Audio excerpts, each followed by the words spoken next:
Selamat malam, salam sejahtera. Terima kasih karena bersama dengan saya di Nazilin Unity Channel. Habislah Tun Mahathir Mohamad.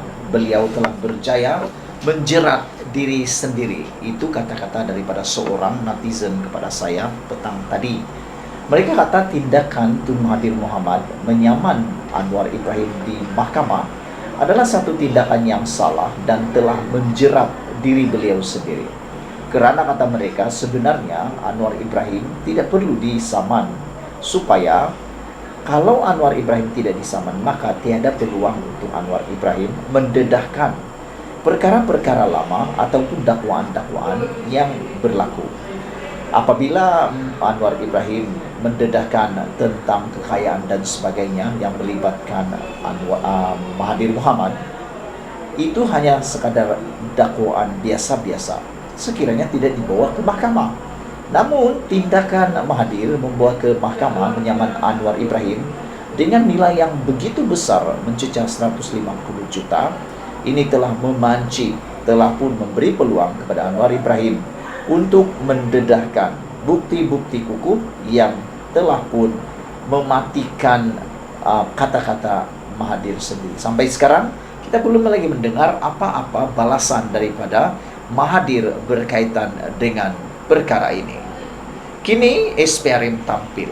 Seperti yang saya kata tadi, apabila Anwar Ibrahim telah pun mendedahkan bukti di mahkamah berkaitan dengan dakwaan kekayaan Mahathir dan keluarganya, ini telah memberi peluang kepada Anwar Ibrahim membuktikan di mahkamah. Dan akhirnya apabila SPRM dapat laporan, maka Azam Baki mengatakan SPRM teliti isu Telekom minta rundingan terus dengan Opkom.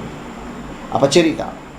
Suruhanjaya Pencegahan Rasuah Malaysia SPRM akan meneliti dakwaan isu Telekom Malaysia Berhad Telekom mengeluarkan surat untuk meminta kebenaran mengadakan rundingan terus dengan Opkom Sdn Berhad bagi pembekalan kabel fiber optik bernilai RM214.2 juta. Ketua Pesuruhjaya SPRM Tan Sri Azam Baki berkata, pihaknya akan menjalankan siasatan sekiranya ada aduan dan mempunyai asas di bawah kesalahan rasuah. Sekiranya terdapat maklumat dan aduan yang mempunyai asas di bawah kesalahan rasuah, maka SPRM mempunyai asas untuk menjalankan siasatan, kata beliau pada sidang akbar selepas merasmikan mesyuarat agung ketiga pemerhati rasuah Malaysia di Universiti Putra Malaysia di sini pada Sabtu. Pada Khamis, media melaporkan Perdana Menteri Datuk Seri Anwar Ibrahim mendakwa Telekom mengeluarkan surat untuk meminta kebenaran mengadakan rundingan terus dengan Opkom bagi pembekalan kabel fiber optik bernilai RM214.2 juta. Surat berkenan dikeluarkan kepada Kementerian Kewangan pada 15 September 2003, yang mana Perdana Menteri dan Menteri Kewangan ketika itu adalah Tun Dr. Mahathir Mohamad, manakala anak ketiganya Datuk Seri Mukhriz adalah pengarah Opkom. Menerusi pembelaan terhadap saman difailkan Mahathir, Perdana Menteri berkata Telekom adalah syarikat berkaitan kerajaan GLC yang mana Menteri Kewangan diperbadankan MKD memegang satu saham khas yang memberikan MKD kuasa untuk menolak keputusan lembaga dan pemegang saham lain. Beliau berkata MKD pada masa itu berada di bawah kawalan dan arahan Mahathir yang juga Perdana Menteri dan Menteri Kewangan. Katanya lagi, Kementerian Kewangan pada 7 Oktober 2003 mengeluarkan surat untuk meluluskan permohonan Telekom untuk rundingan terus, kata beliau. Saudara-saudara sekalian, apabila Azam Baki sendiri telah pun memberikan komen seperti ini, memang Mahathir kini dalam masalah yang besar. Mahathir kini di dalam masalah yang paling kritikal. Persoalannya ialah, adakah Mahathir akan didakwa ataupun adakah Mahathir akan dipenjarakan? Memandangkan beliau telah berusia 98 tahun pada waktu ini, adakah beliau akan mendapat hukuman kalau betul dia bersalah? Atau adakah benar Mahathir adalah orang yang tak bersalah? Saudara, tinggalkan komen Anda, tekan butang subscribe, share video ini Kita jumpa lagi untuk ulasan selepas ini. Selamat malam, salam sejahtera. Terima kasih karena bersama dengan saya di Nazilin Unity Channel.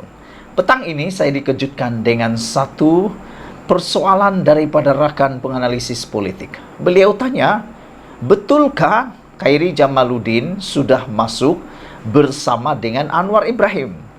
Mereka bertanya kepada saya melalui beberapa soalan. Mereka tanya, betulkah Khairi Jamaluddin telah berjaya dipancing oleh Anwar Ibrahim?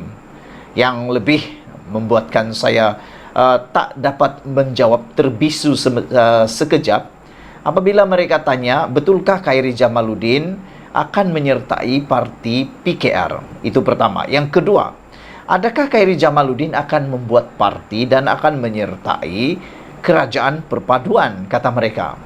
Dan adakah Khairi Jamaluddin akan umumkan berita paling maha dahsyat dan maha malang kepada Muhyiddin Yassin apabila beliau tidak akan menyertai parti Bersatu, seterusnya menyertai parti Gabungan Perikatan Nasional? Semua itu timbul gara-gara satu laporan dalam media dipetik dari Malaysia Kini, yaitu apabila Anwar dan KJ benar-benar disahkan bersama dalam satu mesyuarat berkaitan dengan membincangkan ekonomi dan hala tuju ekonomi Malaysia. Ini semua apabila Anwar Ibrahim telah mengumpulkan pakar ekonomi dan berjumpa dengan KJ. Timbul satu lagi persoalan daripada seorang penganalisis politik, penulis blog yang terkenal, Sabudin Husin. Beliau bertanya, sejak bila Khairi Jamaluddin jadi pakar ekonomi? Itu sebabnya mereka tanya, kalau Khairi Jamaluddin bukan pakar ekonomi, Khairi Jamaluddin hanya mungkin pakar dari segi Menteri Kesehatan, sejak bila pula Khairi Jamaluddin berjaya dipanggil untuk menjadi pakar ekonomi? Itu soalan mereka. Daripada itulah mereka mula tanya, mungkinkah sebenarnya itu hanya satu langkah isyarat baru daripada Khairi Jamaluddin dan Anwar Ibrahim bahawa mereka akan mula bekerja sama? Saya fikir itu bukan satu perkara yang mustahil, dan saya kalau ditanya setuju atau dengan perkara itu, saya sangat setuju. Saya menyokong kalau benar-benar Khairi Jamaluddin bersama dengan Anwar Ibrahim, kerana tiada seorang pun antara kita semua yang mungkin berani mengatakan Khairi Jamaluddin tidak berpotensi. Seperti yang kita ketahui, Khairi Jamaluddin adalah pemimpin antara pemimpin generasi muda yang paling berpotensi sekali, dan saya yakin satu-satunya generasi baru yang berani memberitahu dengan jelas dan berani memberitahu secara pribadi dengan tanpa berselindung mahu menjadi Perdana Menteri satu hari nanti.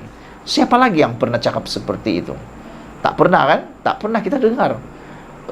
Syed Saddiq Syed Abdul Rahman pun tak pernah cakap seperti itu. Tapi Khairi Jamaluddin dengan jelas berani mengatakan dia mahu jadi Perdana Menteri. Nah, saudara-saudara sekalian, apa sebenarnya yang tersirat melalui perjumpaan antara Anwar Ibrahim dengan KJ ini? Apapun yang tersirat itu, saya berdoa supaya KJ, Khairi Jamaluddin, membuat keputusan yang terbaik. Jangan membuat keputusan yang terburu-buru. Satu keputusan yang terbaik apabila Khairi Jamaluddin mengatakan lebih baik beliau membuat parti baru daripada menyertai parti yang sedia ada, terutamanya parti-parti yang sudah pun terpalit dengan pelbagai masalah, termasuk kluster mahkamah. Khairi Jamaluddin kata kalau dia menubuhkan parti baru, dia tak perlu ikut syarat orang. Betul lah Tuhan. Dan selain itu, beliau tidak perlu tergesa-gesa untuk mau menang. Khairi kata tak apa, dia tahu risikonya untuk menang atau kalah dalam pilihan raya terdekat ini. Jadi saudara-saudara sekalian, memang kita disahkan melalui laporan berita ini bahwa Anwar dan KJ memang ada bersama baru-baru ini dalam perbincangan ekonomi untuk membincang hala tuju ekonomi Malaysia.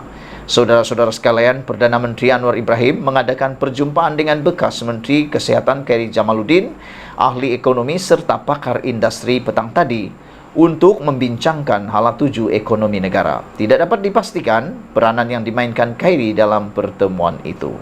Khairi yang telah dipecat oleh UMNO pada Januari yang lepas dilihat sedang sebagai langkah menyingkirkan pengkritik Presiden Parti Ahmad Zaid Hamidi. Naib Presiden UMNO Johari Ghani yang sebelum ini menjadi Menteri Kewangan II semasa pentadbiran bekas Perdana Menteri Najib Razak turut hadir. Sekian dulu untuk kali ini. Jangan lupa tinggalkan komen anda untuk isu kali ini. Share video ini dan ikuti terus ulasan selepas ini.